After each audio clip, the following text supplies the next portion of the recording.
Come on, everybody, let's start the show. A quick ahoy hoy and away we'll go. Richard's got a minifig and Flynn's got a pin.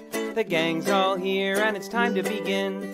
TrickyBricks roll call. Moto, Holly, Kara, and sometimes Blair, Clicky, Logan, Ms. Thing and Angela, and Thunderman Ho!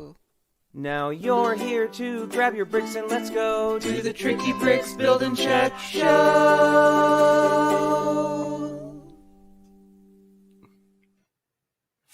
Ahoy, hoy, everyone. How's it going? Happy Sunday. We hope you are having an awesome Sunday. I know we are. We are. It's sunny outside. The birds are singing. Bees are buzzing. Look at this. I got a fancy new chair. Oh, well, I don't know how fancy it is, but it's certainly more comfortable than the last chair, which was a squeaky, horrifying mess. Like sitting on like a cardboard pizza box with squeaky springs in it. Oh, you mean the one I'm sitting in? Well, I figured for the amount of time I spend sitting in this chair, it might as well be comfortable, right? Yep, it's like a captain's chair. It's kind of like a captain's chair. It said executive chair, but I don't buy into that. I'm not an executive. You need your name on a little plaque on the front of the news desk. Yes, for everyone to see. All of us. Mr. Flynn. You and me. Mr. Manager. All right. So, there we go. Hi. So we have an exciting show today with lots of guests. And we have today, I have to say, a hard cutoff at 11:30 because we've got something going on today. So we are going to just launch right into it, I think, so that we can have maximum discussion time. I'm very, very excited about that. Lots of blab. Lots of blab. All right, everybody. First, I would like to welcome on our regular cast of irregulars, I should say, our cast of irregulars, and then I will introduce our guests. First up, here she is, Princess Tricky Weasel herself. It's Holly. Hi, Holly. Hi, Holly. Hi, hi. I'm going to do a sound check because I have a new microphone, so hopefully everybody sounds really good. I was going to say it sounds very rich, very fancy, and what is it? Tonal. It sounds good. Nice mic. Great. What kind did you get? Well, it's a loaner. I borrowed it from my husband. If I had thought a year ago that I would still be streaming at least once a week, I probably would have gone through this stash a long time ago. Right. I get it. All right. Well, let's, who else have we got here today? Oh, everybody. It is our Queen of Links. Everybody, please welcome to the stream, minifig chick, Kara. Hi, Kara. Hi, Kara. Hi, everyone. How's it going? Good. And yeah, the mic sounds great, Holly.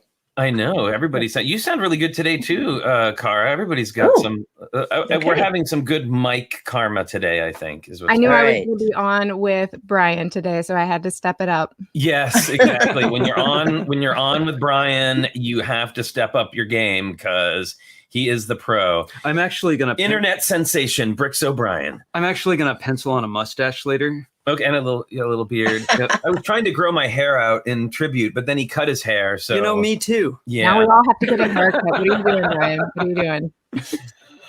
Also, we have sometimes he's here, sometimes he's not, but mostly all the time lately, it's Blair. Hi, Blair. Hey, Blair. How's it going? Awesome. Great. Well, we also have now this next guest is kind of like straddling the line today between regular guest and special guest. We can call him special. I don't think he'll mind. No, he's always a special guest, but he's also because he's a irregular guest of this show. And then also now he's a special guest for the purposes of today's episode. He kind of is straddling that line. Everybody, please welcome to the stream, Moto. Hi, Moto. Hey, Moto. Holly, it's so rich and melodic, and Blair, you've got a headset, so you're crisp and on fleek with your audio, man. This is very fancy. And then we have this next person has never been on the show before. So this is going to be very exciting. We are so excited to have her today. We have watched her. I'm going to do a London Bridge Bricks style intro, aka long. So this next person started, I mean, not to brag, but started her Lego building career here with our show, and turned in a lot of amazing stuff for challenges. Won one of our challenges, the rare chances or the rare ones that we do where there's like a winner. Yep. Won one of our challenges. And then we didn't hear from her for a little while, but she was still like just prolifically putting out her daily builds all the time, and then surprised us all. Unlike Moto's appearance on Lego Masters, this was actually the best kept secret in the Legoverse. Please welcome to the stream, and I hope she doesn't mind me saying our very own Ms. Slowbrickta, Dawn. Hi, Dawn. Hi, everybody. Hi. you? Thank you so much for having me. I'm great, and I brought tears to my eyes here. So I mean, well, we are so glad to have you here, and so really, you are a true documented Tricky Lug success story, which is everybody in this group. Both you and Richard and the panel and everybody in the Tricky Lug group have just been so welcoming and heartwarming and encouraging. And it was without you guys, I couldn't have done what I did. Well, we're just thrilled for you. And of course we were. And so you've probably heard me tell this story before. And actually, I'll tell the story once we get on. And now introducing a special appearance by internet sensation Bricks O'Brien. Hi, Brian. Well, Hey, Brian. hello. I am overwhelmingly proud at the audio prowess in this room today. Very, very happy with it. Oh my goodness. Now before we move on, I think Blair, you mentioned you had something. You said you wanted to show something. So yeah, I know. I know that Flynn, you have a soft spot for Paradisa, so I got you a little something that I wanted to send along to you. So Oh my goodness. I'm gonna get this over to you as soon as possible. Yeah, totally. Just a second.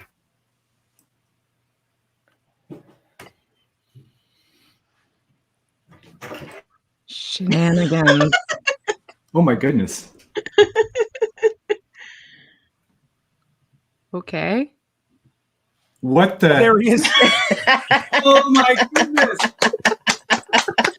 Magic.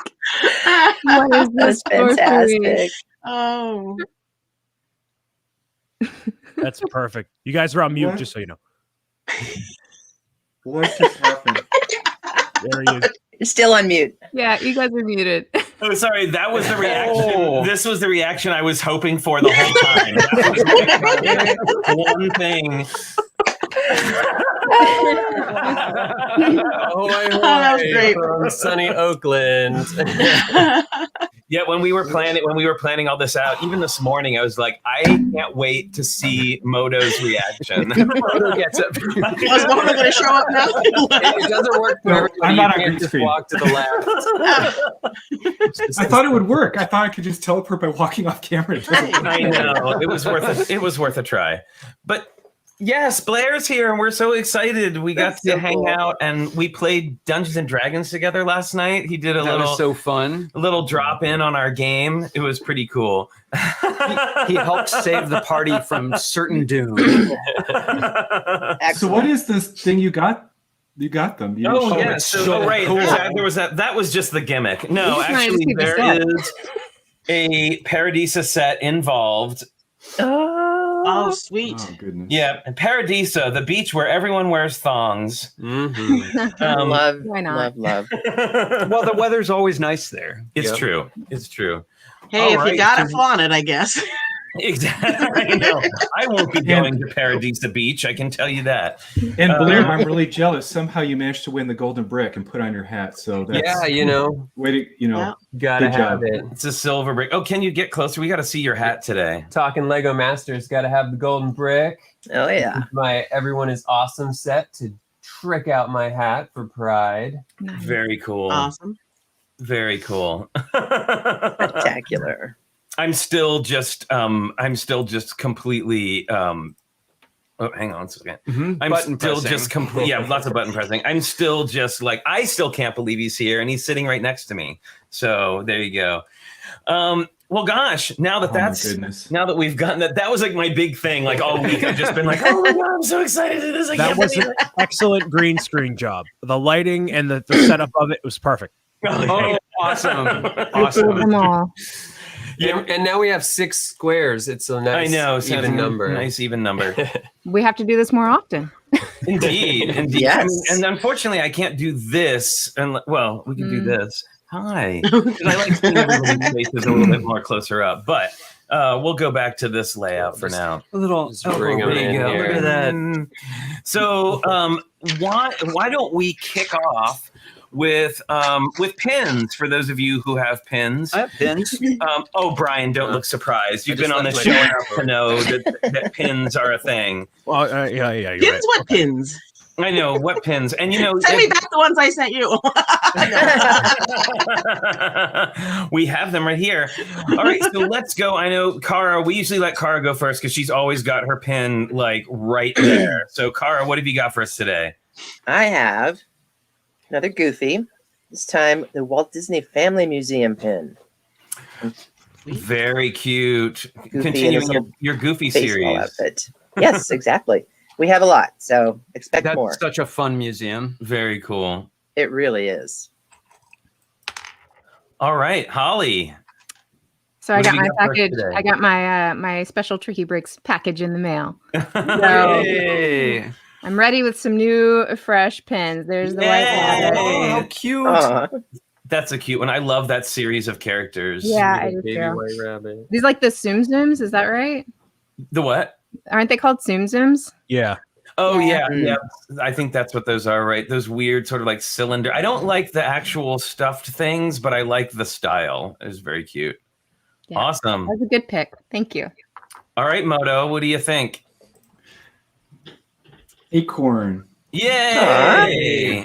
Now you guys will have to educate me on what the acorn means and why there's a Mickey within a Mickey. Ooh, it's a Oh, hidden Mickey yeah, those are pin. called hidden Mickey pins, and they all include a Oh. little tiny. So if you're not a big Disney person, all through the park, all through all the Disney parks, there are hidden Mickeys everywhere, like the 3 circles together to create Mickey's head, hidden everywhere in the architecture, in the places, flooring. the flooring, and it's become a big thing with Disney fans to see like if they can find the hidden Mickeys like wherever they are. So they sort of incorporated that into a few of the pin series as well. I got to go through Disney World with Bill Volbrook, and he revealed all of those Oh. secrets to me. It was pretty amazing. I'm so Wow. jealous right now. For someone who understands theme parks. Yeah, Yep, that's it was a pretty good experience. amazing. Yeah. Dawn, He have used, you to work, got he used something? to do for anybody that doesn't know Bill, he used to he was a designer for Legoland. Yes, many of them. Many of the parks. All right, Dawn, what have you got for us today? All right. Well, I've just now, in the past 2 minutes, learned that this is called a hidden Mickey pin. And it was actually sent to me by the host of this show. Oh, Yay. So I thought, Nice. I'm going to use my little strawberry Mickey, and so Very he's adorable. So nice bright colors, and I just dropped him on the floor. So, Nope. oh, we lost Moto. I'm sure he'll be Uh-oh. back. Go Uh-oh. figure. Bingo. This is the thing that happens. Yeah, Check off the we'll bingo. We'll hear a Um, knock at the door. Brian, what do you think? Were you able to get your hands on like a bob pin or something close by? I don't want to shamefully promote myself again with my own likeness. I Oh, have come a on.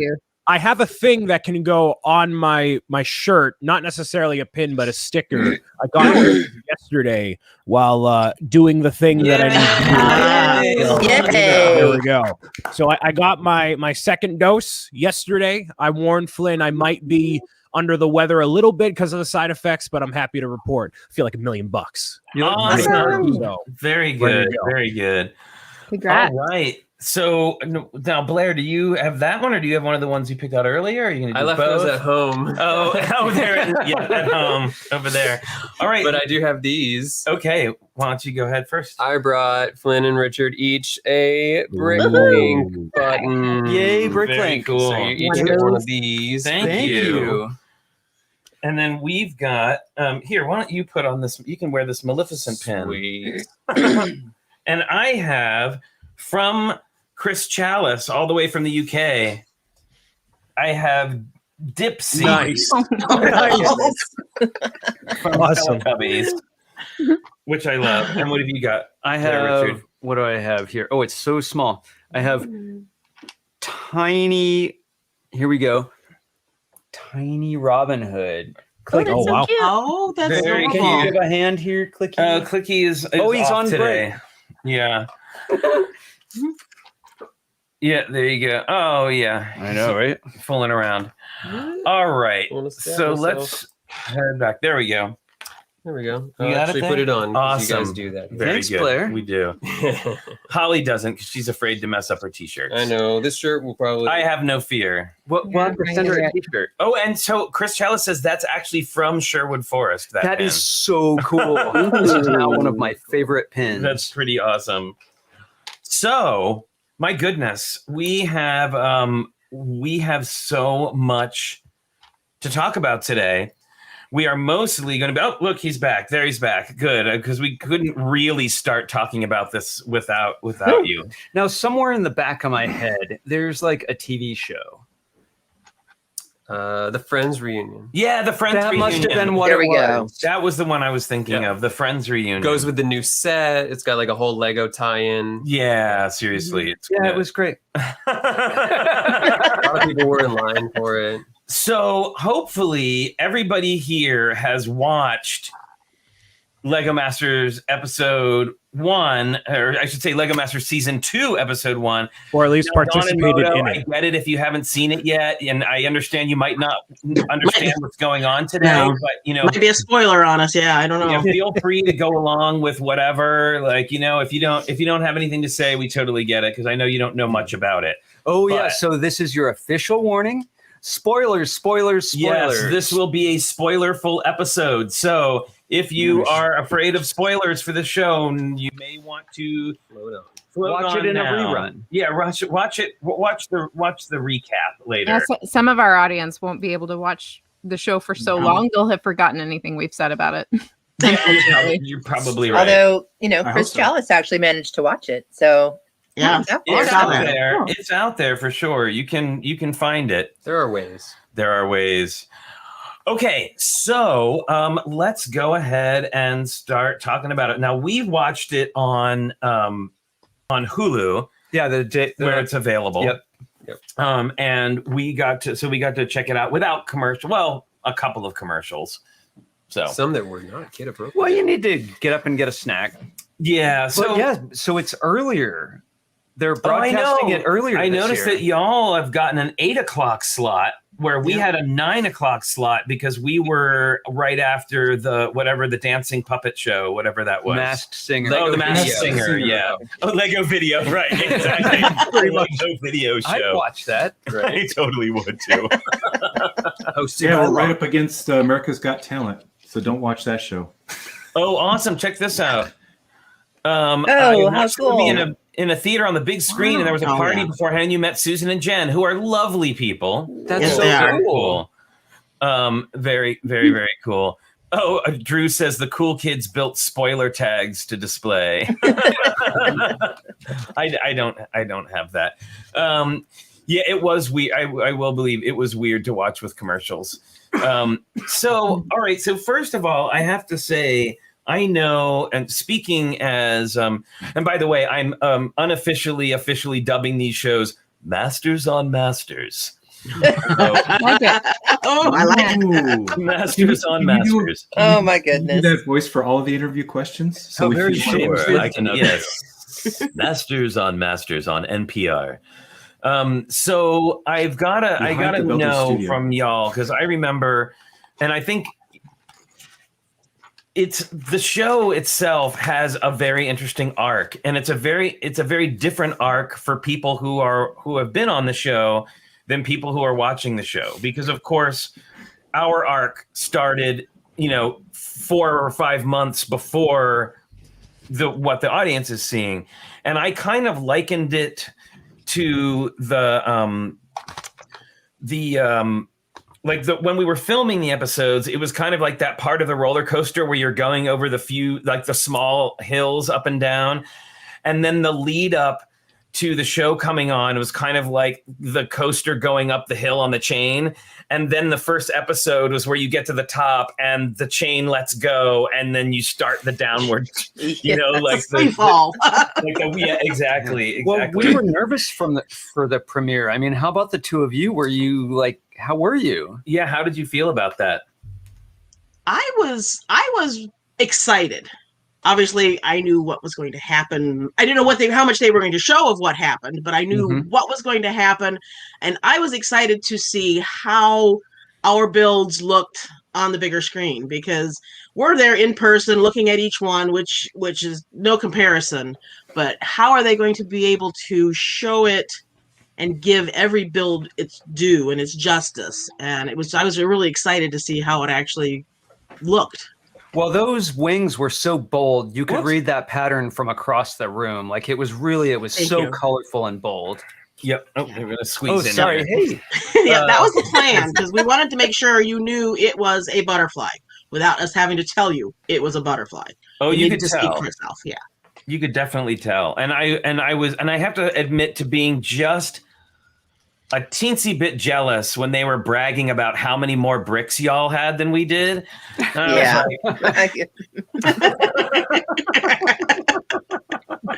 If you want, we can even tell you what types we got that you guys didn't have. Oh my goodness. There was so much. We saw colored tiles in the paint can piece. There's so many beautiful because tiles. dots happened. Didn't happen until after the show came out, and we didn't have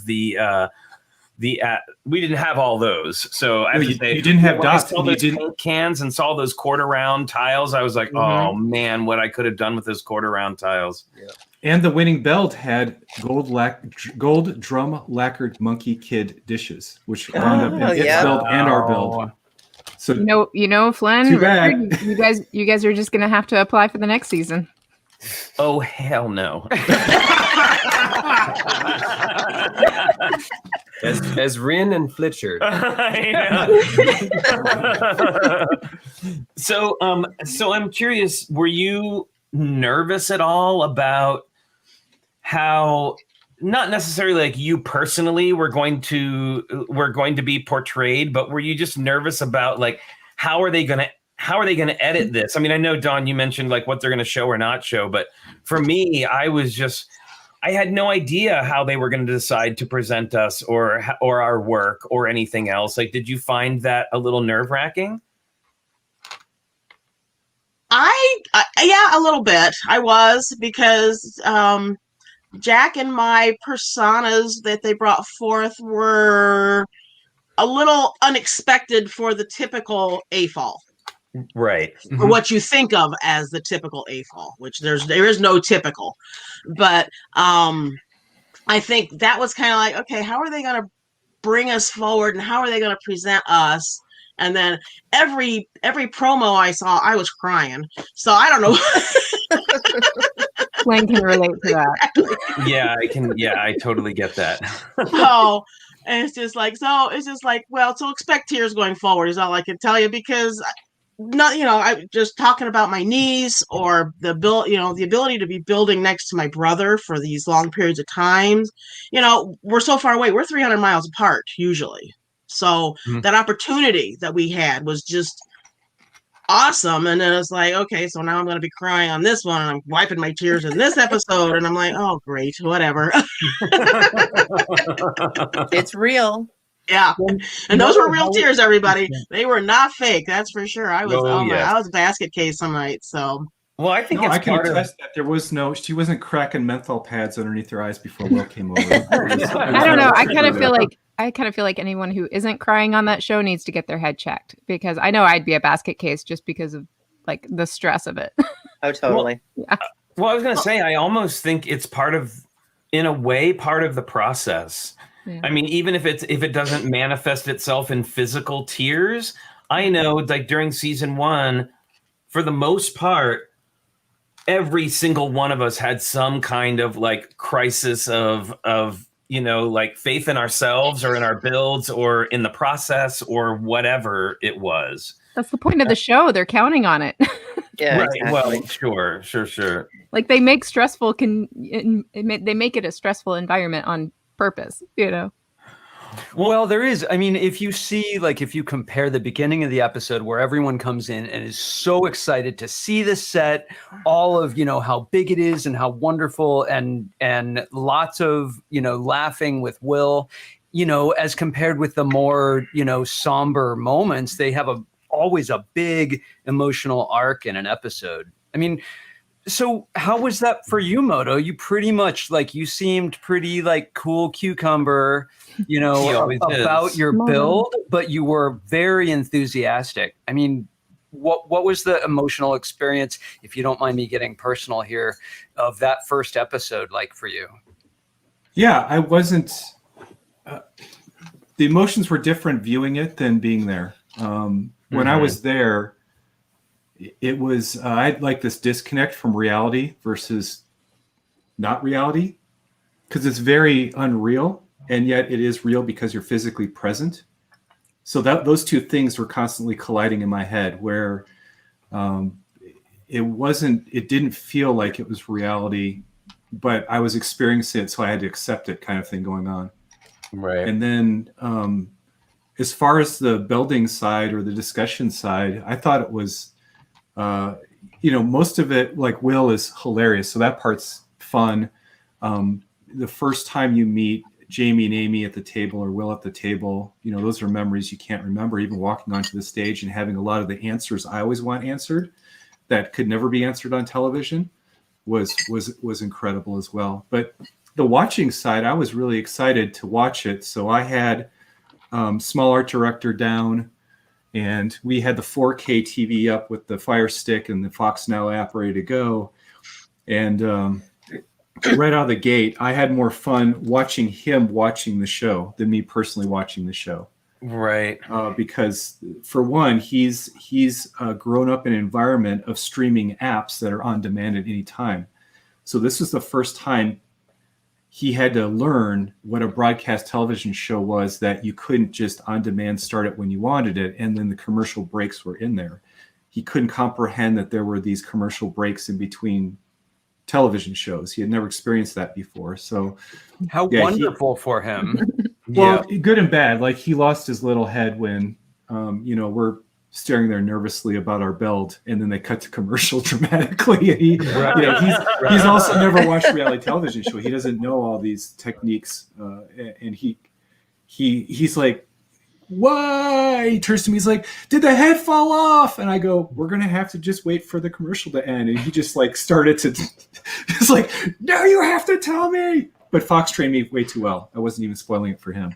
So I think what's interesting too is that what we have here on this panel is a very interesting variety of ways to approach the show. So of course, you and Dawn being in it, us having been on it, and then watching it sort of reborn and reimagined, and then of course we have Holly, Kara, and Brian, who are watching it as outside observers, although, they, of course, know us and stuff. But I'm just interested from the three of you, and Blair, too. Oh, my goodness. I'm in a middle ground. I keep forgetting that I don't see your other square. Well, because I'm used to just looking over and your face is right here. Flynn. Exactly. It's okay. I thought I was going to be the third category, the almost. That's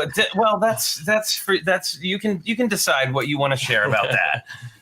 But I'm just interested, what was for those of you who are just coming into it, having only seen season one and not lots of behind the scenes stuff, what were your initial impressions on the new season? Let's start with Holly. Of course, you start with me. Of course. It's interesting. It's a reality TV show.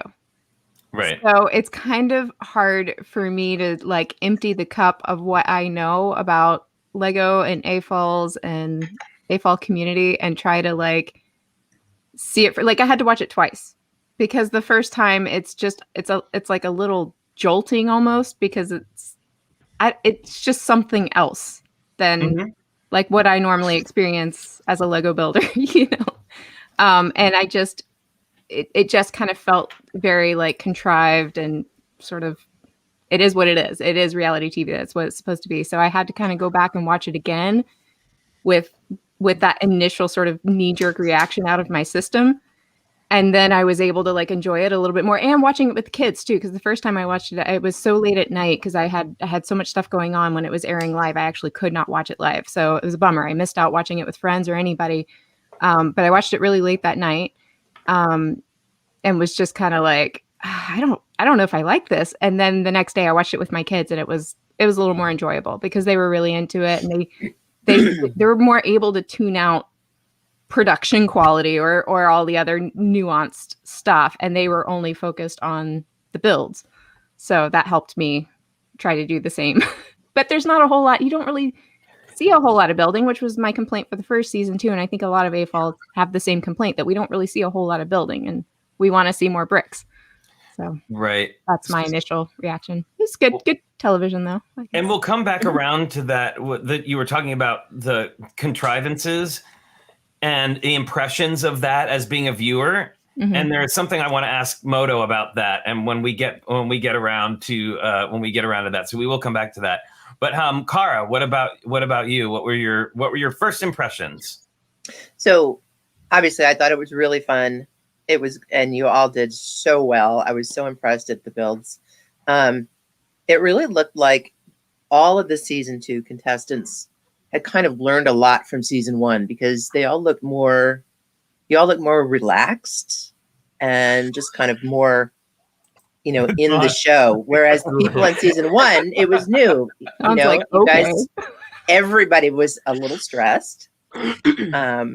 And it showed a lot more in season 1, I think. But I think it felt like you really have learned, at least sort of what to expect when you're, a little bit when you were going through it. I have a hunch. I don't know if you felt that way. Yeah, I have a hunch some of that is editing, because they want to make it look all nice and easy in the beginning, and then they want to build up the stress towards the end. So they're saving that for like episode, 5. Right. And that could be it too. But yeah, I just that was my impression. And but it was great to see the new teams and meet some new people.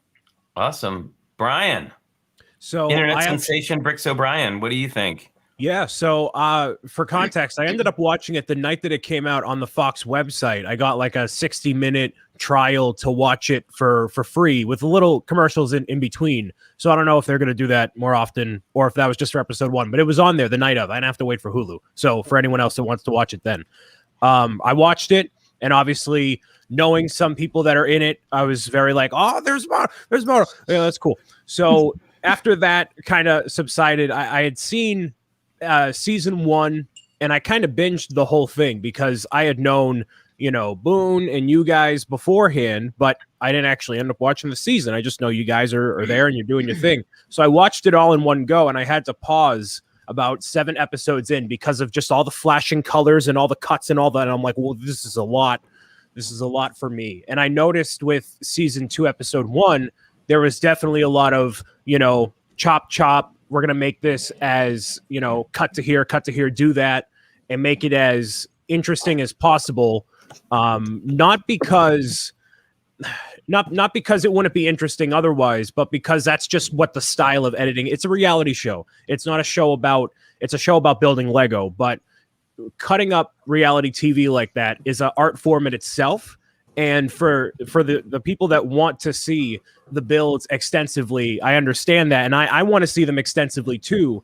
And I thought about if they ended up doing a thing on the side or on the website where they're like, all right, well, here you can see the builds in full detail after the fact, like a Talking Dead for Lego Masters is kind of what the conclusion I came to when I was on another podcast, which I think would be really interesting because, adults want to see the final builds. It inspires kids to want to build, and you get to see the techniques, and there's definitely something to it, whether it's an outlet like this or Fox wanted to do it themselves. Like, people want to know the process and like in detail, the deep dive of what these look like. And you're not going to get that on the show.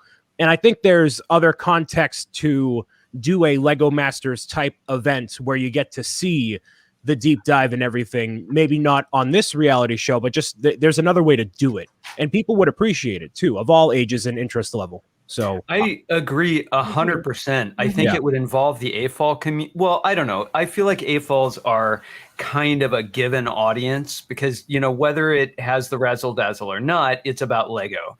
Right. But personally, as an AFOL, I want to see all of those things. I want to know more about Dawn's mechanism. I want to know the challenges of friction and the robots. Basically, more behind the scenes content, and Lego has plenty of outlets for that. They're well tapped into the AFOL community, and they have plenty of platforms that they could stream that stuff on. But see, that's part of the issue. There is that. It's not just Lego. It's Endemol Shine. It is it's Fox. Right. Like they are sort of the what I don't know what you want to say, like the larger share owners of this particular property. Like Lego is, while involved, almost just like a vehicle for this thing to happen. They're involved. I mean, they have two designers there as judges, and there's lots of hands in the pot. They've got Stupid Buddy doing the animation work. Like what I'm saying is Brian's right. There's opportunity there that they're not really taking advantage of. There's opportunity and there's interest. It's not something that if they do it, I'm not even saying cater it to AFOLs, because in the wider audience of people that are watching this show, AFOLs, they're like this in terms of the hardcore Lego people, like on this panel, like just people overall have interest in that, and taking it from the angle of kids too.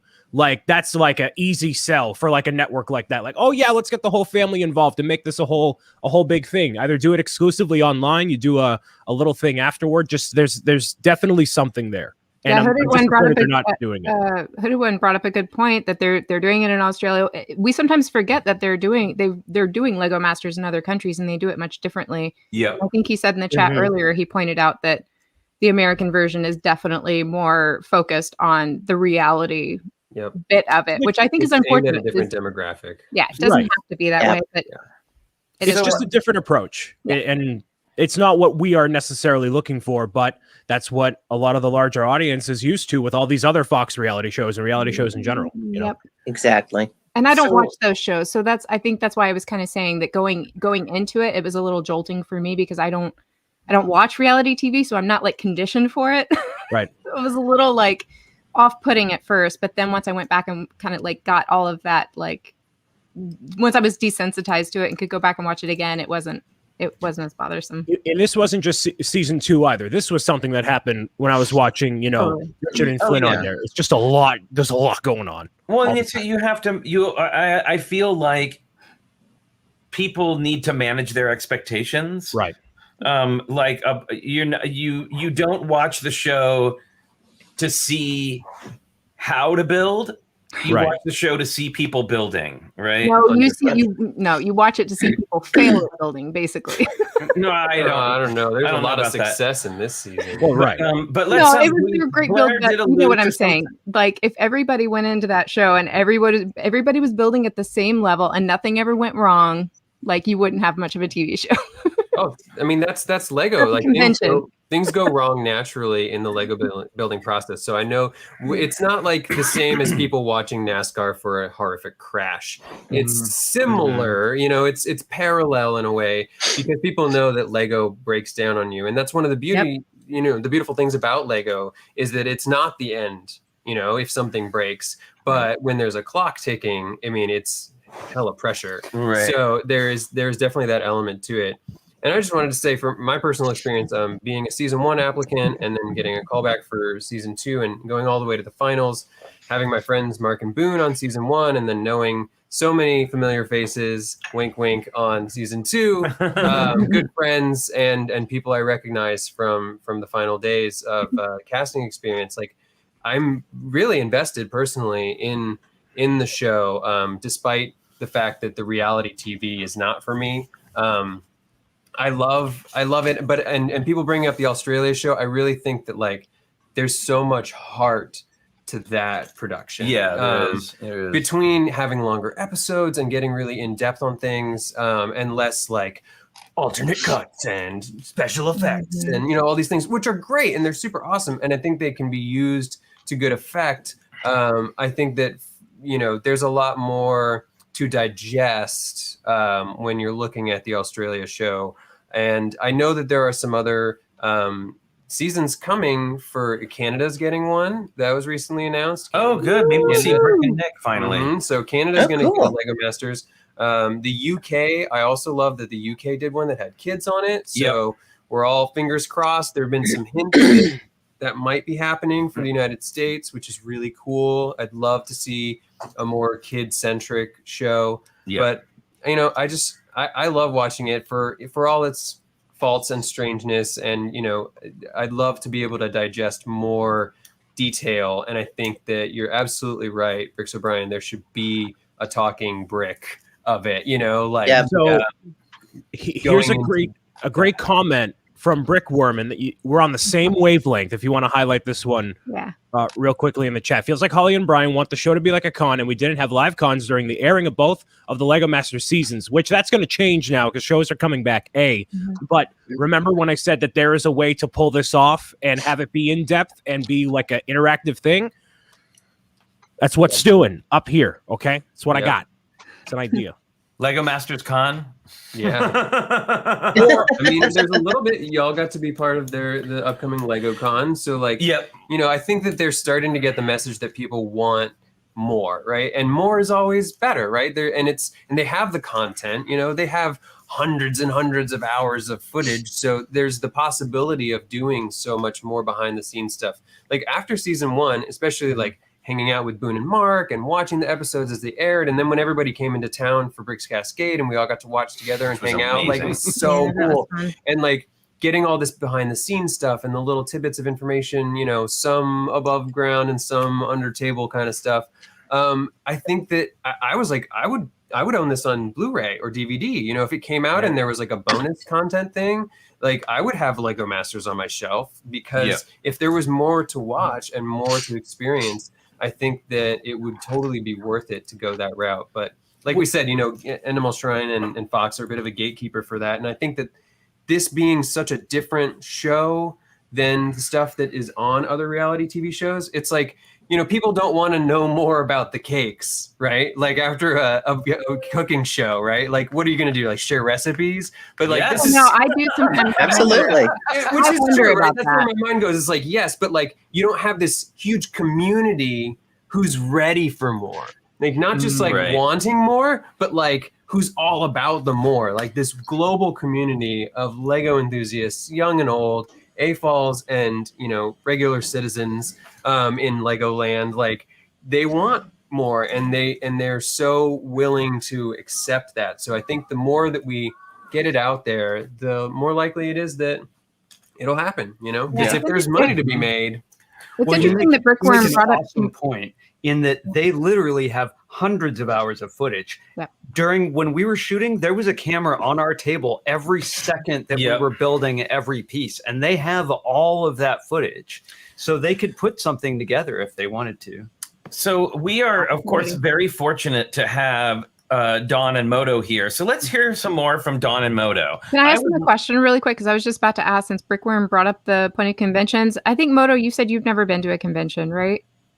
Is that right? I've been to one local convention that tours the U.S. in Denver, but no, I've never been to a. And Dawn, have you been to any conventions? I have not, but I am scheduled for doing a few things. Okay, because I want to see how it fares when you guys start going to conventions. Because it did cross my mind when they were doing casting calls for season 2 that it was kind of tempting to apply just based on us not being able to do conventions. It was in lieu of a convention, it was an opportunity for AFOLs to kind of get together and have that somewhat of a convention experience. And so I kind of want to know how I didn't even consider that because I've never been to a major one. My consideration was just I wanted to do it. So I am, actually, you know what? So before we launch into talking about the specific builds, which we're going to do now, it is time, as I'm being already reminded in the chat, it is time for the pause that refreshes. Yes, everybody, it is time for the new Yana River Blue animation of Logan Cookie Time.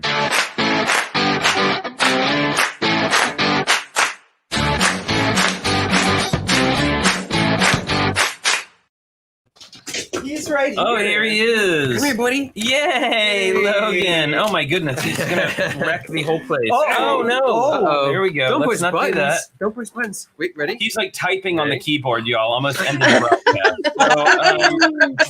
The keyboard Logan.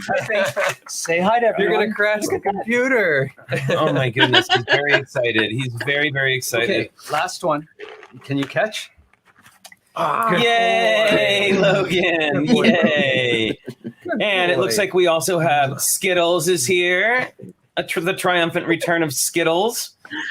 Very good. Oh, it's so beautiful. We have. Such good animatronics. Oh, so we have the. Is that Sir Meowsalot's mech, or is that a separate thing? This is just the Meow Mech. The But, Meow Mech. everything All is right, very cat good. related. Very cool. What have you got there, Don? I've got the Roadrunner because my husband owns a 73 Roadrunner. So I have Oh, the nice. Roadrunner. So he's having his birdseed. Very good. And did I spy Splashy? Oh, I there. did. Minifig chick. I didn't get Squish and Splashy out. What do you see? See all our friends? Oh, very good. Let's see. Awesome. And Live that, action. my friends, and that, my friends, has been Logan Cookie Time.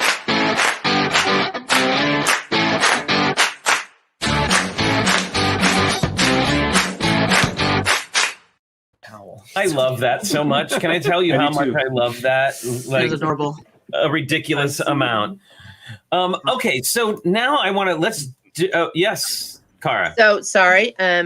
I have actually got to sign off and go because I'm going to do sort of a Blair move. And That's right. You're gonna do So- sort of a Blair move. exactly, we're gonna pick up some lunch and bring it over. So great to see you Awesome. all. I'm gonna Bye, listen Kara. to this all later. So bye. Thank you so much. Bye, Bye. Kara. Okay, so now let's go ahead and I want to drill down a little bit more into the specifics of the show. Like we kind of talked about our general impressions of it overall. But so Dawn and Moto, this is a question for both of you. How much did you love the red light when it was down to like That 10 answers the minutes or something? Right. Like, I mean, I knew you knew it was going to happen, but did it take you by surprise the first time? Yes, because everything on your build table turns brown. Yes. Doesn't matter what color you're working on, it turns brown.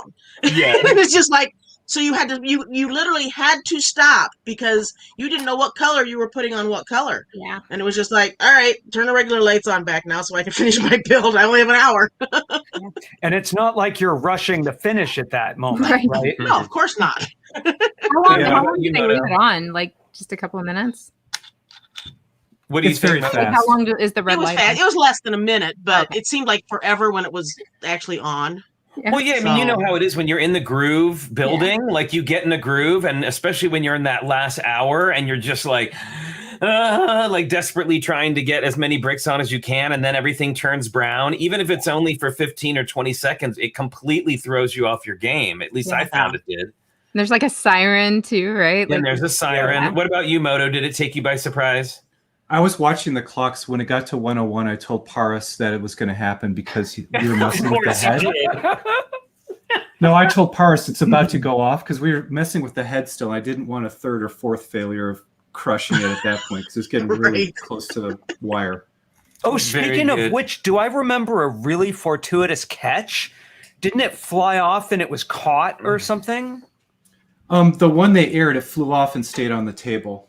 The other times, not so much, which So was that's really it. bad.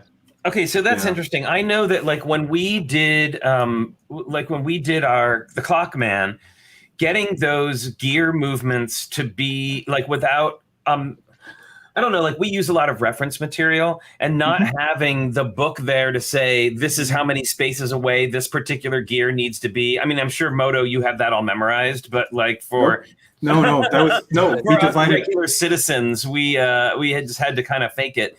So I'm interested to know how difficult or easy did you find the whole mechanical portion of it? Because Dawn, I know from watching, like I know yours didn't end up turning out the way you were hoping it would, but at the same time, it was a really clever mechanic. Really visually beautiful too. And I'm just curious, like, what was your experience having come from? Now, I'm going to assume I'm only assuming this because I know that you were, you came to our show as a new builder and without a lot of like wider Lego experience. How was that experience for you right off the bat, being presented with like a movement challenge? It took. Believe it or not, it took us by surprise, even though season 1, episode 1, they had movement involved as well. But you're not thinking of that as you're actually standing there in front of everybody.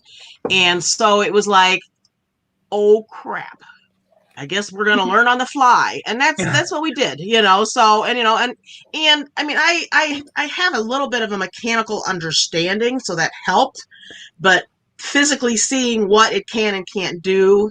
And Jack was building the wings, so I wasn't aware of quite how heavy those wings were when we got to that point. So I'm like, okay, I'm building the mechanism and you're building the wings, and we need to know what's going on. So it looked like you had gone straight from the motor to the mechanism and hadn't geared up, right? And it wasn't strong enough to lift them. Right, yeah. And part of it was where we had the wings mounted to the body was somewhat precarious. I mean, and I realized what we were doing wrong. It's just, how do you fix it in the time frame left? Well, and the clock keeps ticking. It does. It doesn't stop for anyone, man or beast. So you survived because you listened to the judge. You came up with a backup plan and you undid things. Yes, we did. We knew we needed to have, because I even said something to Jack even before Jamie walked up, and it's like, we need to come up with something. So, and when he said that, it's like, okay, now we really need to come up with something, So it was like, okay, and it worked out. The legs didn't turn out quite like I was hoping, but we had the motion.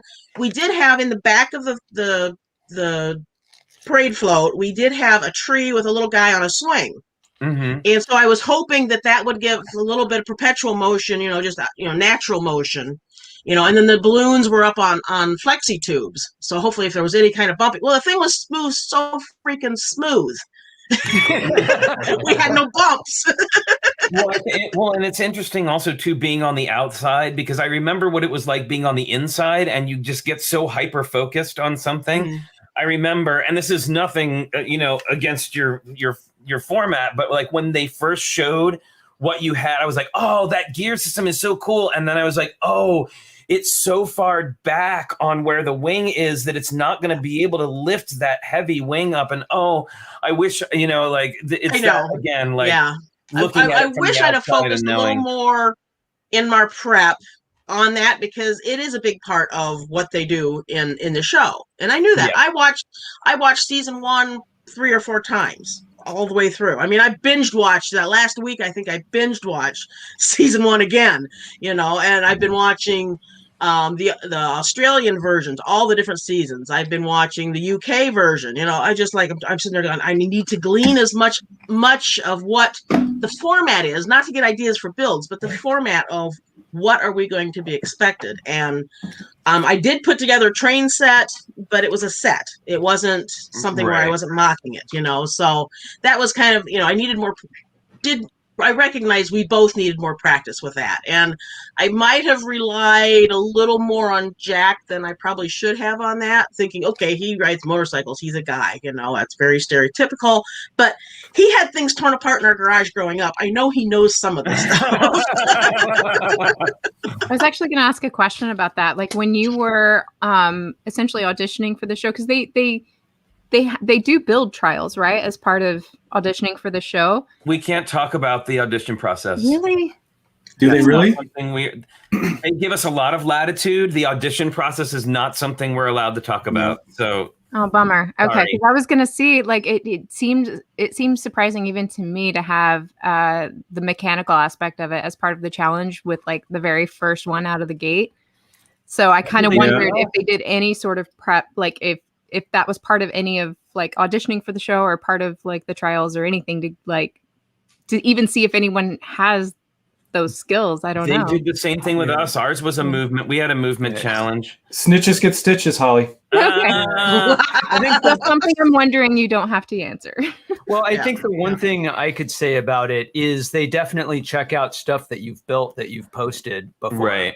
Right. Yeah, but they're looking for novice builders. So it's interesting to me that if they're finding such a range of builders between people who are with less experience and people who are basically professional builders, that as it seems to me that it would only be fair as part of the trials that they would kind of throw everything they intend. You know what I mean? Like to some degree, throw some of the stuff. My intuition was because of the applicant pool for season 2, they weren't looking for novice builders. Otherwise, they would have gotten steamrolled in this season. The bar was raised. Yeah. Well, they're not messing around when they're saying the challenges are incredibly difficult. Yeah. Well, there is a range, though, don't you think? A range of like. Oh, there's always a range. I'm just saying, yeah. if we had, maybe I'll not just leave it at that. Maybe more amateur, like. Well, so I'll leave it at that. Professional. What I wanted to say was that, Dawn, I know, and we ran into this too, like especially with our bridge challenge. Like at a certain point, you have to decide, okay, am I going to continue fighting down this path where I'm having to hack all the leaves and branches down with a machete, or am I going to go with the path of least resistance because I'm down to an hour? And I think that what you managed to do and had already been doing was that you created such a delightful float to look at, like it was visually beautiful, that it didn't have to rely entirely on the movement, which I know ended up being troublesome. So I think that was really great. Oh, and they didn't say how much movement. It just needed motion. Right. So, all right, we made sure we had some motion, but we also wanted to be dramatic with height, and wing spread, in breadth and height and length and everything. We wanted to encompass everything. So we did not have a gray space left on the build that was not there intentionally. So it was just crazy. After the loving encouragement about improving your motion at the end of that episode, did you immediately go back to the hotel room and start looking up amazing techniques? Oh yes. Oh, definitely. Sleep was not on the order that night. That's for sure. But definitely, and Amazon Prime 2-day shipping and Instacart came in very handy when it got to like, okay, now we really need to step up our game. We understand. I was surprised we weren't in the bottom 2 because of our amount of motion. We were probably in the bottom 3 because of the amount of motion, but it just is whatever the judges are thinking of that day. Yeah, like you said, that wasn't the criteria though. Like the amount of motion wasn't. They wanted to make sure you had to be able to see it. And the thing was, I looked at it from a minifigure's point of view if they were standing on the ground. Yes. On the street. Yeah. And that was kind of a thing you needed to know. Okay. And yes, we had the money shot side, the side that they're going to see with the cameras, but you don't want the people on the back side to be shorted. Mm-hmm. So that was kind of a thing too. So I made sure I got down. They didn't have any pictures of me, thank goodness, of me scrunching down and looking at it from down here, but they didn't need that view, but I was always getting that view. What is it going to look like? They took notice because when they set the camera on your float, it was the low pan angle shot, so they knew that you were doing it. It did look like nothing gets by this crew. They've got TVs and monitors in a control center. They can see every team and their progress every inch of the way. Right. So the house always wins. I mean, so I'm curious, Moto. So what I saw happen with y'all in your build with like the head flying off, I watched similar things happen to the other contestants on our season and to us. Like sometimes it just doesn't. I just remember Boone and that shark was like just like the tragedy of that thing falling apart and how difficult that was. And this is again like, how did you manage that, Moto, with your piece? That kind of like, do I continue down this path or do we take the path of least resistance? Like, what was your approach to that? Yeah, I'll start by saying there was a division within our team. So Paris is a motors and coating Lego educator. So I had never touched a motor before. So it's really easy to say, okay, we're going to divide. I'll do the styling and he's going to do the core of the motion.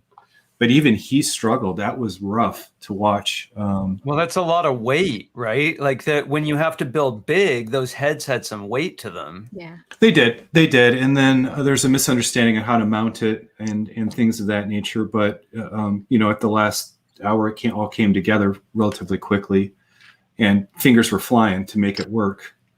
But, Amy's advice, and Jamie had advice too, they don't show it, was spot on. There is a thing where it's like, that is a lot of motion. Is it time to simplify? And we wound up doing that, thankfully for the sake of time. But, having the part that was not manufactured was the absolute nervousness of having it turn the corner and then having the motion engage and not having it just, implode or not implode, but explode because it wasn't the first time that thing fell off. Oh. And we had some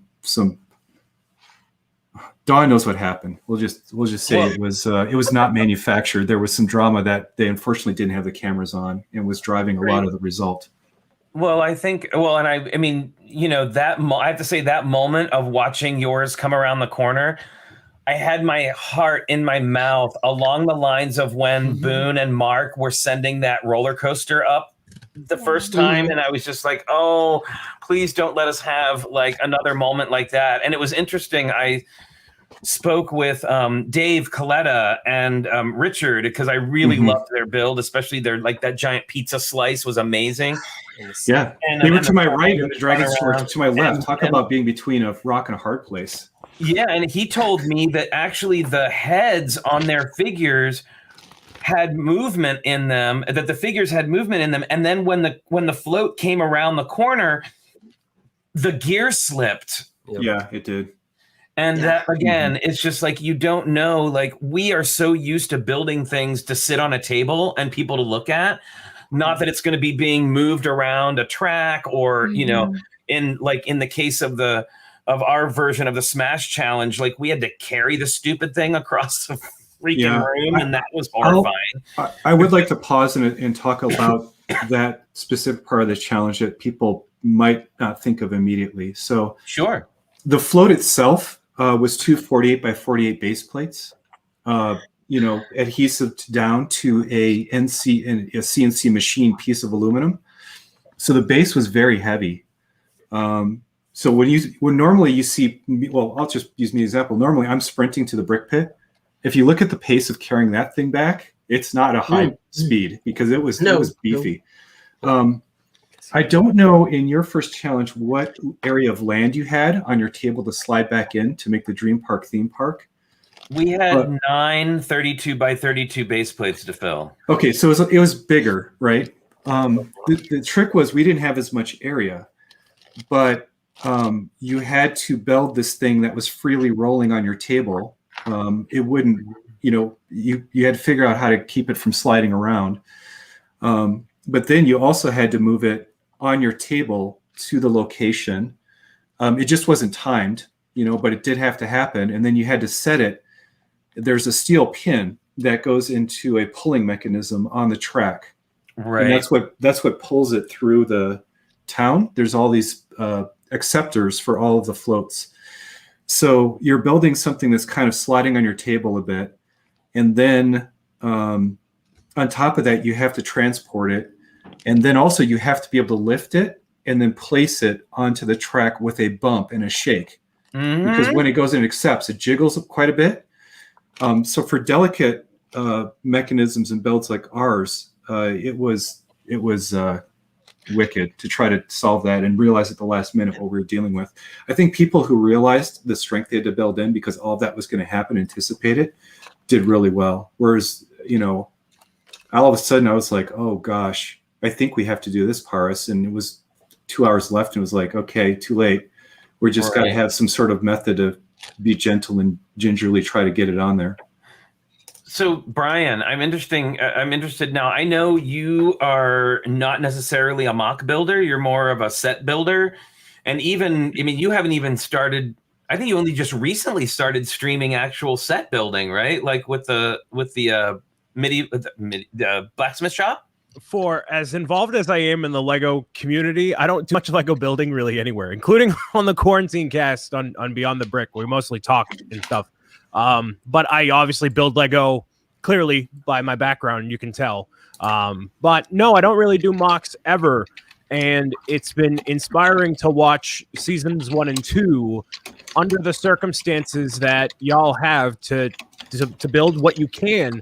And, from the Natsider's perspective, and especially if you're not involved in the Lego realm, you're probably like, well, 14 hours, like that's a long time. Like these builds should look like, professional master model builds that you would see in a set with that amount of time. That's a long time, especially 2 people. But when you're under those circumstances, like that pressure and everything else, it's so much. And I only have a taste of that by what I'm actually doing with a buddy of mine, Brick and Nick, on Twitch, where every Wednesday at 10 a.m. we are taking whatever challenge you guys had on the show, and we are doing it ourselves with a lot less pieces and 90 minutes of time. So that's a good segue, Flynn. Thank you. That's awesome. So I'll show you what we ended up doing. We ended up doing a parade float, just like what you guys did. And, we talked about it, sketched it out, did the whole deal. And it was a video game inspired level where each of us built 2 halves of the float. And if it were to come together, then it would be one big level, cohesive. So we're going to post pictures of it. But this is what I built in 90 minutes right here.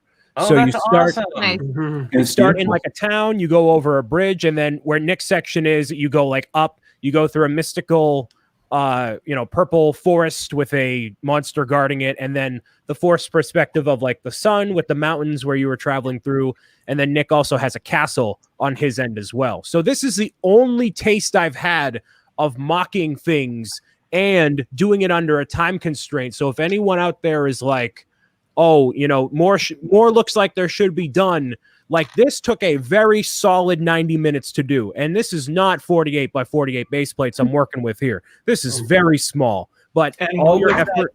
Well, one I've always struggled to try to explain it, but the way I've settled on is if you've ever built a UCS set, and it doesn't have to be, that's officially Star Wars, but anything of that scale, just time yourself and see how long it takes you to assemble a set that has 12 to 15 bags. And then take a 48 with instructions, right? And then, okay, so set that down on a 48 by 48 base plate, see how much room it takes up, and then look at the time of how many UCS sets you could assemble in that time, and then compare it to the scale that you saw on the show. And you begin to realize very quickly that the top 2, the top 3, the top half of all of the floats are absolutely incredible achievements for not just scale but polish. Right. Yeah. So when I was doing this challenge, obviously this is nothing compared to what you guys had to do in terms of scale and anything else. But I realized there was definitely a sense of urgency when I was building the whole thing and trying to formulate the plan. And me and Nick didn't really talk a lot, surprisingly, with us being so focused on the building. So over the course of the time that you had, was there this constant sense of urgency and a flow that you had to maintain to build it? Yeah, I mean, in general, every team will talk about Clockzilla. That's been recently coined in the last 2 days. Clockzilla is the all-seeing red blinking down eye of Sauron from on high that just scorches your soul. Yes. So some days it's Clockosaurus. Clockosaurus. Oh yeah, sorry, Clockosaurus. It's Clockosaurus. I messed it up. Yeah, Clockosaurus is out to eat you like any large carnivore from on high. So yeah, it's urgent, and there is there's not a lot of time to sit and talk. You gotta just get into it and start blasting stuff out, especially when challenges of this nature have complexity in them, and you're trying to storytell at the same time, and you're trying to do this, that, and the other thing. And you're also not trying to rush either, because if you rush and you mess something up, it messes up your whole rhythm, and doing a poor job, you can't afford that time. Especially in the beginning when you're working on your foundation and trying to plan things. Yeah. Right. Yeah, I rushed. I really did. It was a mad dash. Well, and what I was talking about. What do you think? I mean, what do you think of Clockosaurus?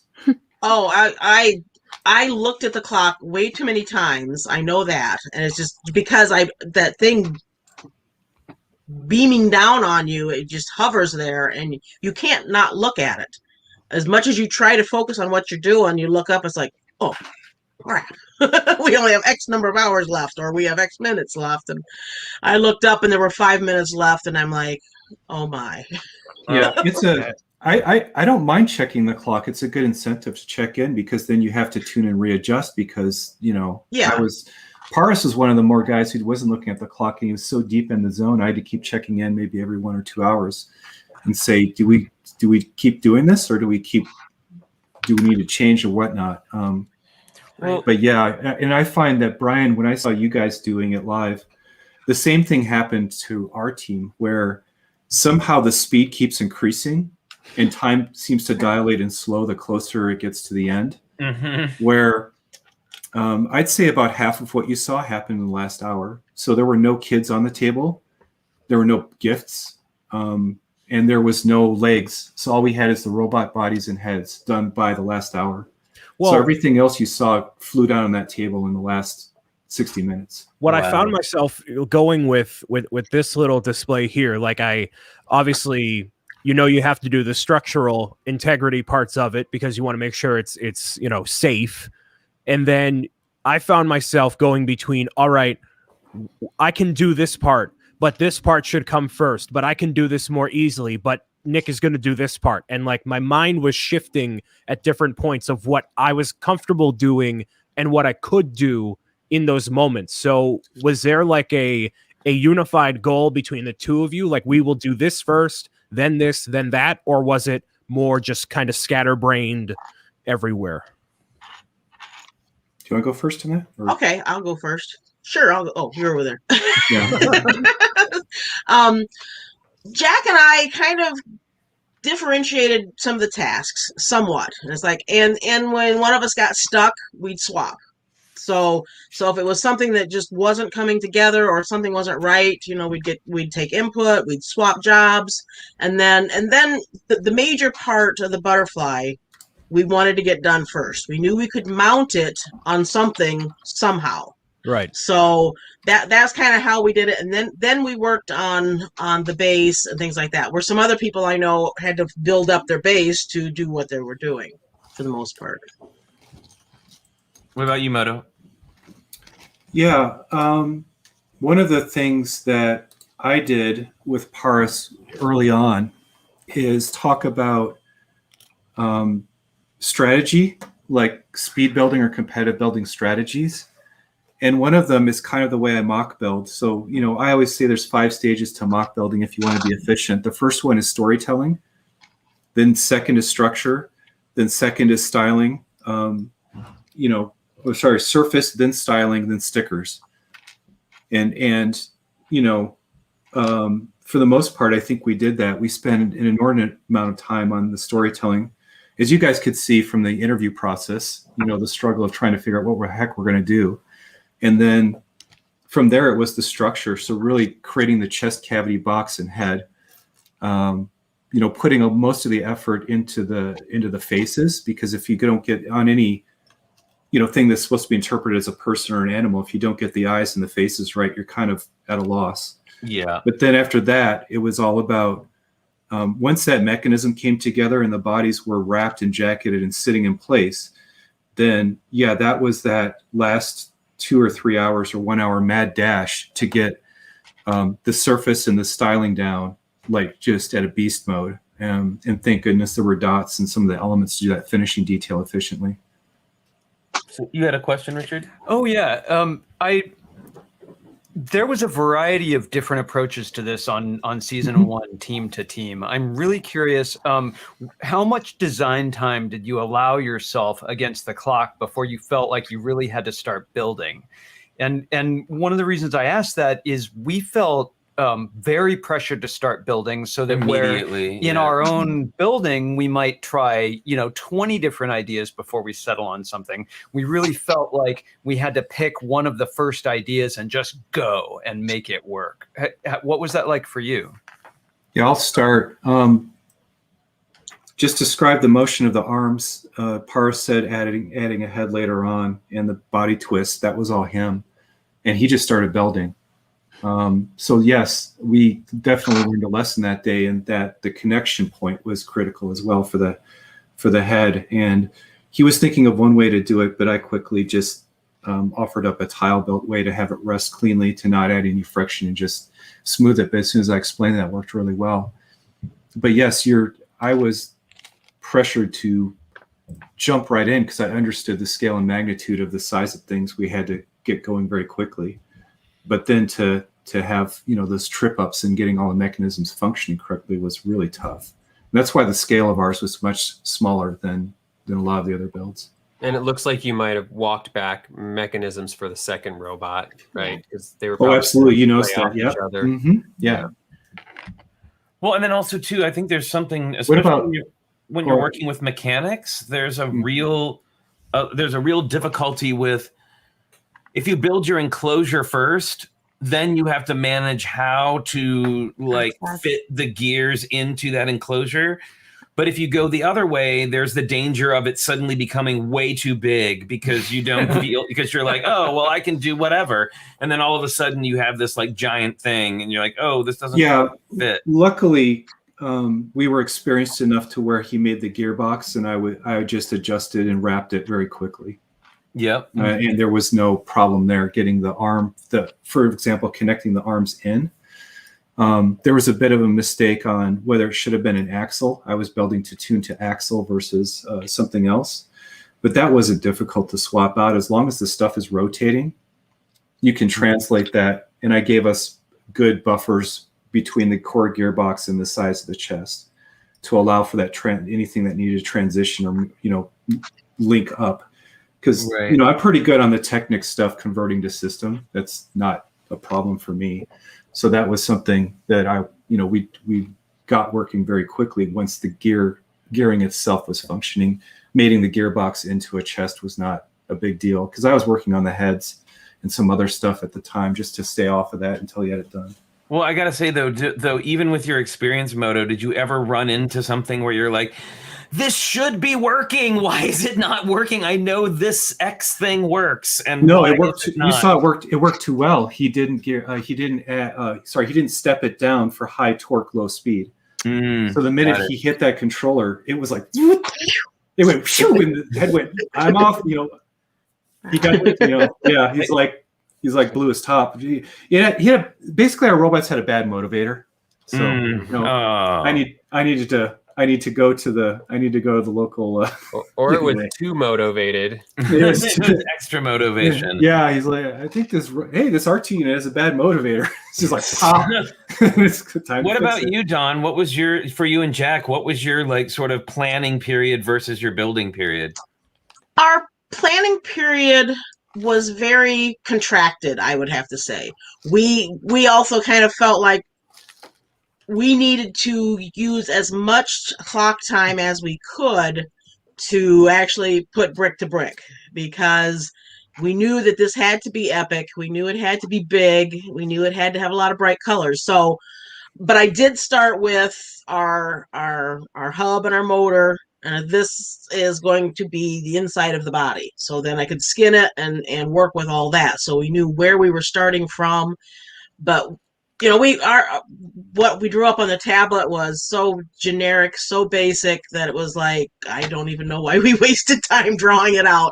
So it was a challenge, but those tablets. We were able to jump to new things, I'm sorry, what was that, Holly? Oh, I was saying, didn't Microsoft make you draw on the tablets? No, Microsoft wasn't there. It was the production.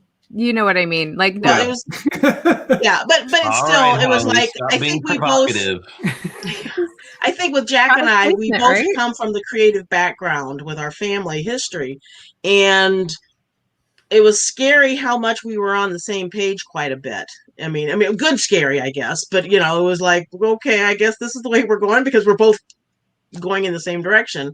But so I don't know how much I don't do a whole lot of sketching out on my own when I'm doing builds. It's all in my head, you know, and which is hard to transfer that to a second person.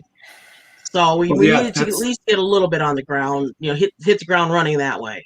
Yeah, that's one of the distinct differences between the makeup of the teams coming in is the familiarity of building with each other. Because, you know, sibling teams, they've been not you and Jack, but some of the other siblings, you know, they've been building together for years, and they have that understanding, and you know, it's not foreign to them to be doing a paired build.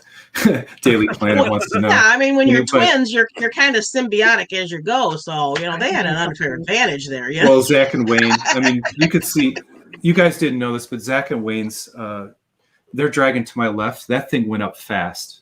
Mm-hmm. Lightning fast. So I wanted to. So let's move to that. And friends, if you haven't seen the episode and you do not want to be spoiled about the winner, leave now because we're going to talk about the winning build now. Because I want to make sure that we touch on that before we go. So I'll give you a couple seconds. Yep. And you're lucky because they built to my left. I was able to monitor what they were doing, so I can answer some of the stuff even though they're not here. So the winning build by Zach and Wayne, those two dragons. Oh yeah. And then this is no disrespect to anybody else's build, but that was epic, and the actual mechanic that they used was brilliant. Like it was absolutely stunning. So behind the scenes in the green room after the builds had been completed and we did the first close inspection and left the set, I walked over. They sat behind me, directly behind me. And I walked over. I said, you guys had better start prepping your acceptance speech right now. You've got it locked. Everything is amazing, but there's nothing that's going to compete with this. Well, and they're like, really? Are you sure? I mean, we were just like, I'm like, sit down, start thinking about what you're going to say. Well, something that I noticed, and I said it to Richard when we were sitting there, and and it was something that I learned, not that we took it to heart while we were filming, but something that I learned from watching Tyler and Amy work. Repeatable shapes. Yeah, that you can make over and over and over again and just plug out and plug out and plug out is going to make, and to a degree, the brothers as well, Mark and Steven, also, like, even though it didn't look it, there was a lot of repeatable shapes, like things that you could just like plow out. Mm-hmm. And I know a lot of people are like, wow, I can't believe it went up so fast. And yes, it did still go up fast. It's actually it's pretty simple. Like it was all the mechanics were the complicated part, but the build itself, like you said, was very repetitive and actually pretty simple. I can see how they could bust that out. That was the genius of Zach and Wayne is in that challenge, they took something that is inherently simple, but coming up with the idea is not simple itself. Right. But getting to that space is not easy, but once you're there, you know, genius is something that in retrospect seems obvious. Mm-hmm. And that was one of those things where it was absolutely obvious. So if anybody doesn't know, it was driven by one motor, the entire thing. What? Mm-hmm. Okay, so was it heavily geared down? So if you look at the rolling motion, you can work out the speed of one motor gearing down to that motion. But the way it worked is they didn't need a lot of force because it was cantilevered with equal weights like an elevator system on either side. So they built the core of it, and then they had cams running through the core of it. Each cam was offset by one notch so that the seesaw motion, like an oil derrick, didn't take a lot of power because the weight was like a seesaw, like at a playground. It was perfectly built. Yeah. So once you got it going, it wasn't that bad. It's just that the offset technique I looked at it and I saw like a V12 cylinder block with the offset cams, and so it's simple seesawing motion, but because of that, you got that undulation and everything you said, the repeatability, the modularity. That was in the idea of the cantilevered weight not needing a lot of force and only needing a single motor. And then the fact that they even were able to suspend extra stuff like the clouds to do that in tandem with the, that whole thing was like, I was like, holy flip, guys. Do you know, Moto, if they had already used that mechanic in something previously? They'd never built it before. Really? No, he built tanks I felt and like stuff. that was a trick they had in their pocket. I kind of thought so too. I was like 32 tricks, and this is one of them. I'd love to ask them. My sense, though, seeing their work and knowing what they built, he built a lot of tank and military equipment. The guy's an astute technic builder, by the way. I mean, top-notch motion technic stuff. If you've ever seen his things, they're mind-blowing.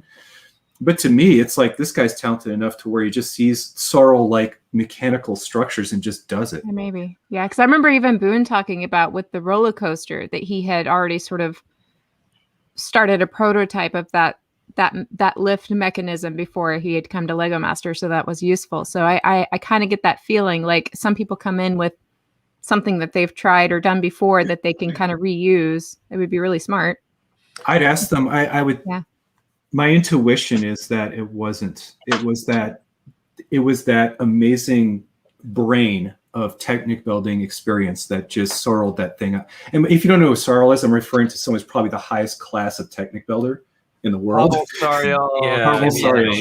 It was literally like that kind of like, and saw everything and simplified and just worked, and then it sort of just went up. It's what we call at work a very elegant solution. Oh, simplicity and elegance is in their bio. I mean, you can see it coming through in that first build. So I'm curious what I'm sorry, Dawn, I jabbered over you for that one. No, that's fine. Yeah, you're ditto. Or a Jab to say what she said. Okay. Well, I'm curious, like, what was your, because, I know a lot of people always ask us, oh, well, can you see what other people are building? Like, what are they doing? I'm like, yes, you can kind of see what other people are doing who are next to you. But honestly, like, you don't have the time to be fussing around looking at other people's stuff. Like, you need to look at your, you need to be focused on your own thing. And I'm just curious, like, when you did catch sight of it, like, what was your first reaction when you saw it? Because I can only imagine even live, it was so much more impressive than like what we saw was impressive, but like even more impressive in person. What was your first reaction to it when you saw it completed? Well, they were across the aisle and down a table or two from us. So we could look up and it was just like, we looked up at a certain point and it's like, holy cow. They've got that far already. Like, like they commented on the show, they've gotten that far already. And as they were testing it, we were watching, we just kind of were standing there, jaws drop. And it's just like, oh my gosh, it was amazing. They obviously knew what they were doing. They, and like Moto said, it's not necessarily complex, but when you put all these elements together, it just elevated it so much. And it was awesome. And then as it came around the corner, as we're standing there during judging, and it came around the corner, and it was just like, oh my, they've won. There was no question, Yeah. I think it's highly prudent to look around the room and just immediately be honest and say, where are we in this thing? Because it is a competition. Yeah. Sure. But, I think all of the top half builds were absolutely incredible to see in person. But, the way the judging stacked, I wasn't too surprised. I thought, it was going to be Sea Serpent, Coletta, and the Dragon. But the Dragon, because it was completely fluid in motion, I mean, there wasn't really anything that was static on that thing once you set it off. And that was just gorgeous and immediately identifiable and just beautiful. And the story they told with it, bonus points. Yeah, and you better recognize, if you go back, there's a blue and red dragon, and both of the brothers are wearing red and blue shirts. Yep, I saw that. I noticed that. So, incorporating wardrobe into the styling was another little bit of genius, I would say. I have to say, like, I know a lot of people are like, oh, the judges are so harsh. And I mean, personally, I love Jamie and Amy, and I thought they were delightful. And I feel like they are victims of editing, especially in the first season. I I know was a going lot to say the of people second react- season, that was one of the differences. Well, we don't have time to talk about that because I know you have this hard stop in 1 minute, but please finish your thought. Yeah, we can go over a few. We're waiting for Minifig Chick and Paint Pusher. Waiting to for show up. lunch. I want to now I've lost my train of thought. Oh yes, I just really felt they were the victims of editing, and that it could have they are actually much kinder and more involved than it would seem in the editing process. And and there were a few times where I felt like, at least in our season, and I'm sure you all saw this too, where I felt like they had so much more to say about the pieces, and then they kind of got edited down to like one or two comments that often I was like, because they had to say good and bad things about everything, right? Like they had to give, they gave positive and negative critique about everything. And sometimes it felt like those things were said because they had to come up with something to say. But I did have to say, like, even though I thought that the sea serpent was incredibly beautiful and was really, really cool and incorporated all those movements, I did feel like what the judges say, that it just missed that mark of being a personal build. Yeah. Like, yes, they have like the ancestry, but there wasn't like that personal edge to it that I feel like the brothers had, the dragons had, and you and Moto Dawn, you and Moto both had very personal stories that went with your builds, and I felt like I did have to agree with that, even though it was super impressive. It did just miss that mark of personal. It was an amazing mock, but it seemed like the wrong challenge to bring that out. Like that. I think so too. It almost kind of felt like, again, like that was one that they sort of had in their back pocket, and trying to kind of force it in there a little bit. In the moment, given the time, given everything that they did, in the end, when I look at the judges and the way they come down on it, I haven't disagreed. Yeah. And they give their reasons and everything, and it is reduced. I would also say, to give you a teaser of what's coming in generalities, the judges are going to be the judges are going to be internet. The judges are going to be much more fun and entertaining this season. They're not going to be standoffish for the reasons of trying to maintain some sort of non-favoritism. So look forward to fun Jamie, fun Amy, and them being much more personable. So they've humanized them a little bit and made them a little less. No, I think they're. Yeah, I mean, they take notes, guys, off season. They listen to these YouTube streams. They take notes on criticisms, and they do everything they can to address it. We don't have the time to go on and on about all the things that I've read that when the production was being made. Oh, we'll get there. This was designed by intent to be done in this way, because luckily this is going to go on for many weeks, so there's plenty of time. Yeah. Let's so hope. Brian and Holly, just last minute, like, what were your impressions of the winning build? Like, what did you, when that thing came around the corner, what were your initial thoughts? Oh, it was kind of what I said earlier. I just, as I was watching it come together, it struck me as like, oh, this is such an elegant solution, and elegant or an elegant build to rise to the challenge. Like I just was like, yeah, genius. Like that's going to do it. That'll do it. I knew, watching it go down, that they were on the right track. They were going down the right path. They had the right idea. They incorporated all the right elements. They told the story. I was like, check, check, check. That's it. That's how it's done. Yep.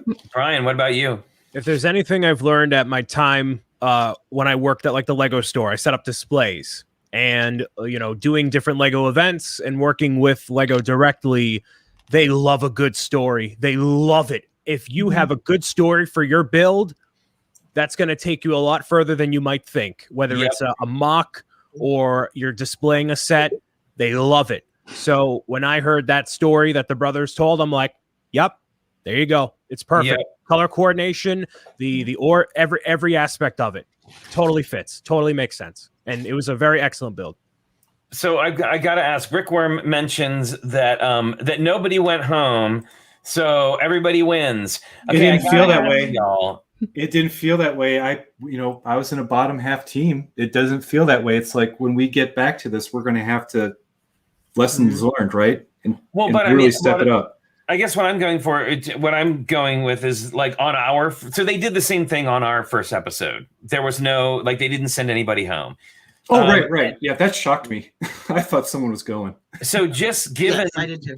Given that, did you kind of have in the back of your mind, maybe you just answered this, but did you have in the back of your mind like, oh, in season 1, nobody went home first episode, so they probably will repeat that again. Like, let's just cross our fingers. Or did you feel, or were you just 100% in it and like, I don't want to go home. They are going to definitely be sending people home. So just curious what you thought in the moment. Well, I was fully vested in the moment, and I was sure somebody was going home. And I don't know if they saw, if that wasn't included in it, but when they named the 2 teams that were in the bottom, I was in tears for them. It's just so hard. We bonded so much, and to see everybody put themselves out and do this, give their whole heart for this. And Philip and Maria live 30 minutes away from here. So it's, I didn't know that at the time, but, with them in the bottom, and Jen and Susan are such awesome people as well. It broke my heart just to see that somebody was going to be going home. And I totally, even though I had binge watched, I don't know how many times season 1, I didn't even think about nobody went home in the first episode. Oh, well, there were also more teams because it's like, okay, they set a standard. Yeah. They did it once. It's not a standard. So Not yet. with Holly, that was where my head was at. So my head is, I've watched a lot of Lego Masters content, and the teams always get a pass on the first episode. Now, I was hoping that was the case, but I convinced myself that season 2, the narrative always was, it's going to be bigger, and it's going to be badder, and it's going to be more. So what better narrative to construct to make it a more real situation than to pack someone up on the first episode? Because we had 12 teams to get through. Right? We had 10 teams season 1. Season 2, you have 12. So I'm like, there's extra teams. So if you're going to really focus on, if you really want to cause a splash in the Lego Masters community, you send someone packing right from the get-go and be like, okay, we told you it's more real. Deal with it. That, and they were distracting everyone with the shiny. Yeah. Well, no, that was the other reason. Everybody was like maximum effort. I mean, because of that golden brick is hanging in front of you. This is one of those ones where you can't play it safe. We took a lot more risk than I normally conservatively would have done by saying, we're not strong in this category, so it's okay to be middle of the pack and just get clear of the bottom. But no, major risks were taken because of the immunity. You have to shoot high for that thing, and because of that, there's that compounding risk of, let's say, heads flying off all over the place. But heads will fly, huh? Heads will fly, or wings will not lift, or wings will not. Yeah, you could this substitute difficulty yeah. in. Yeah, right. So this is really interesting, and before we go, I just want to touch on this real quick. So Joel was asking Jake Sadovich, who's in the chat. Hi, Jake. About why aren't you on season 2? Will we see you on season 3? And Jake said, I'm just not so sure that's an environment I want to be in. And I just want to take this moment to remind people that just because you may be an epic builder, just because you can build awesome giant things for a convention, just because your amazing build got accepted on Lego Ideas, doesn't necessarily mean that you would be able to function in that particular situation. And it is a very, very difficult situation to be in. Yeah. And it's totally valid to know that about yourself. Exactly. That's what I was going to say. Or at least get the feeling. I've actually spoken with Jake about this in person. We talked about applying as a team together, and we both talked about our trepidations of leaving our family and our kids behind for that long. And it's jobs, or commitment. there's a lot of variables. Yeah. Well, yeah. So kudos to you both, Dawn and Moto, and everybody on the show, on taking that on, because it's much more than anybody, I think, who hasn't been on the show would ever understand. Well, no, and they don't show it on air, but the production staff from the beginning celebrates the fact that you've made this achievement to even get on air, because it is thousands of, I mean, it's just a lot, right? It's a lot of applicants. It's a lot of vetting through multiple factors, not just building. Building's part of it, but this is a major primetime television show on an American network. Let's not forget that.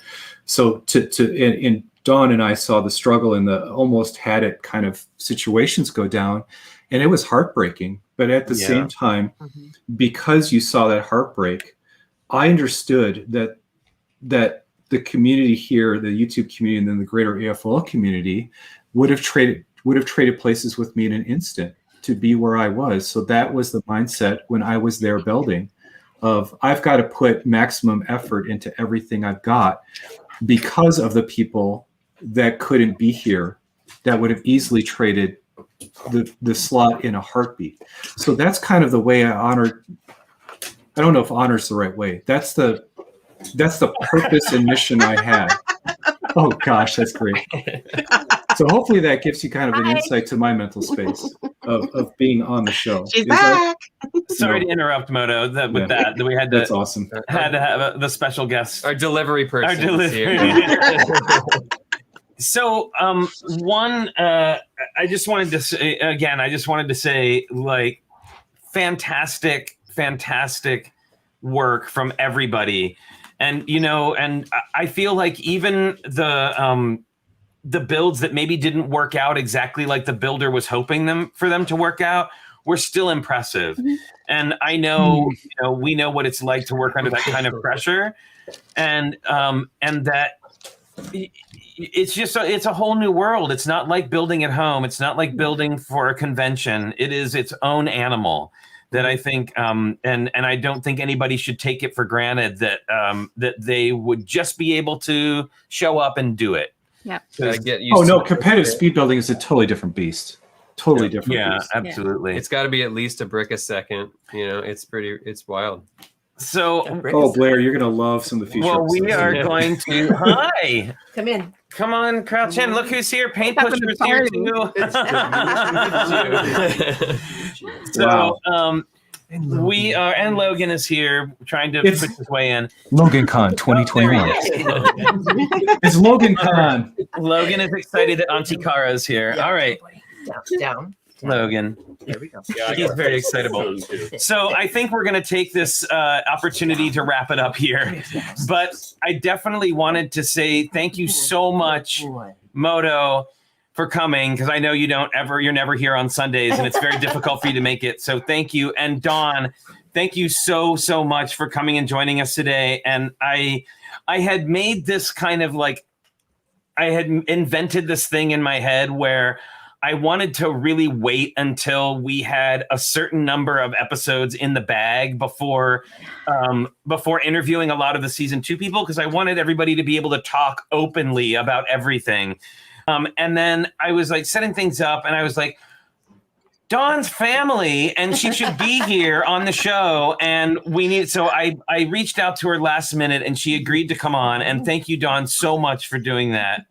Thank you for asking. It's been wonderful. It's different being on this side of the screen. It's so nice to meet you. It's nice to see you in person. And we all love the attention, so don't be afraid to reach out to us. Yeah, don't worry about it. Everybody would jump at the chance. They love you guys, so we've talked you up if that was needed. Well, and I gotta say and I wanted to say this to both of you personally, and this will come as a surprise to no one. And then now I'm getting emotional about it. Like when I saw the clickies on the commercial, like I full on just sat and cried at my desk. Like I was scrubbing through the commercial to see if I, like, who else do I know on here? And I had done a freeze frame on the one shot out of the commercial that had the most amount of people.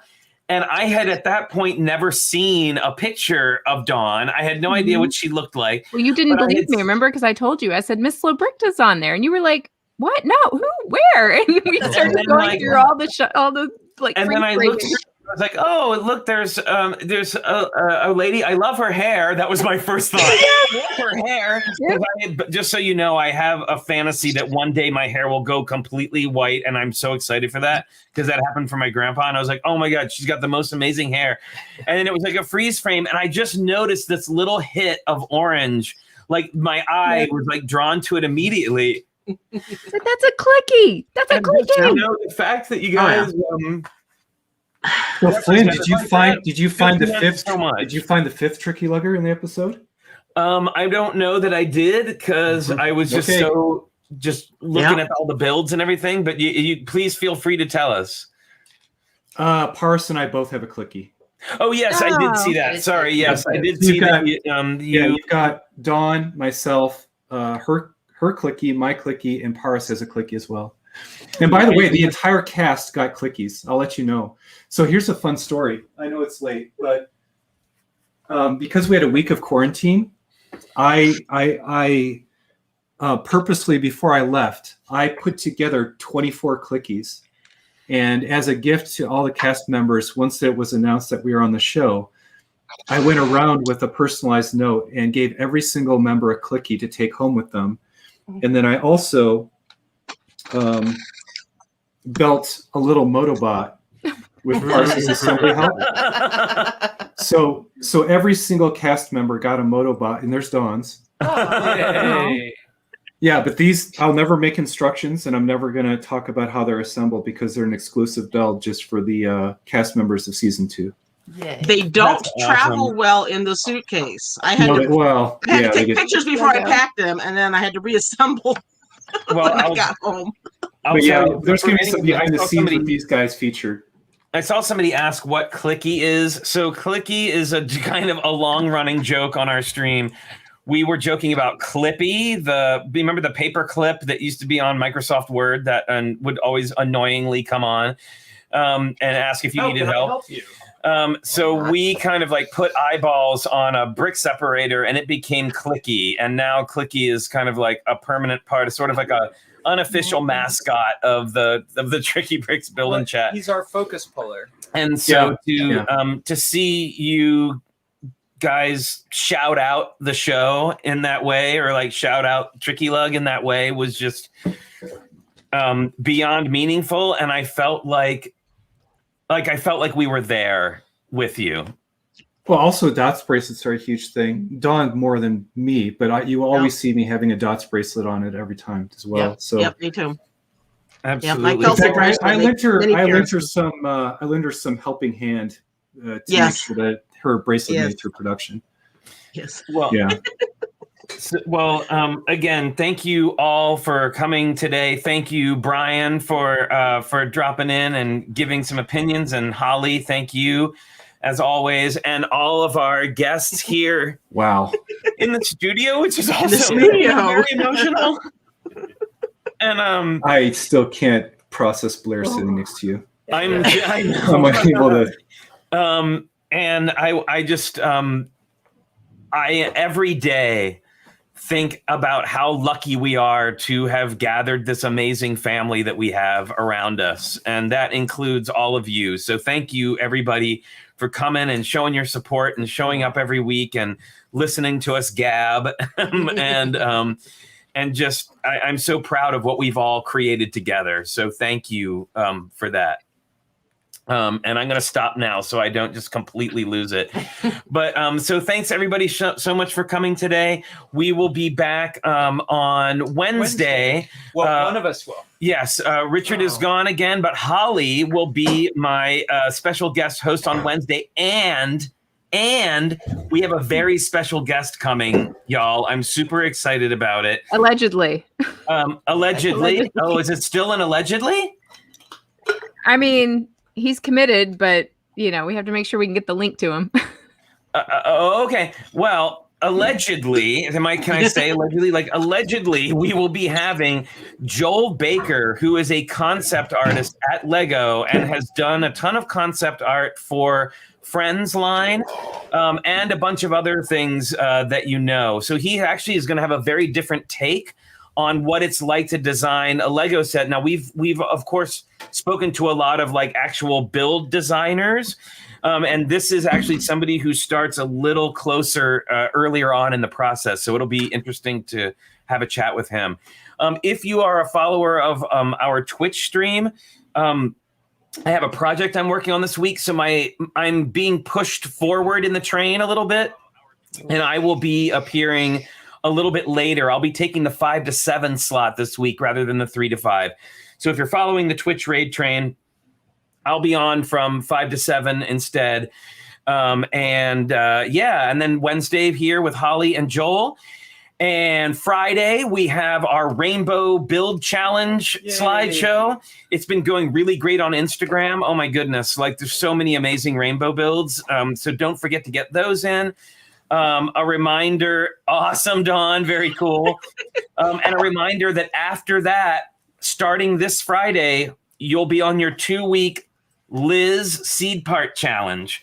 So get out that poly bag, get that Liz poly bag so that you can participate in what is going to be, I'm sure, a very awesome and sassy challenge.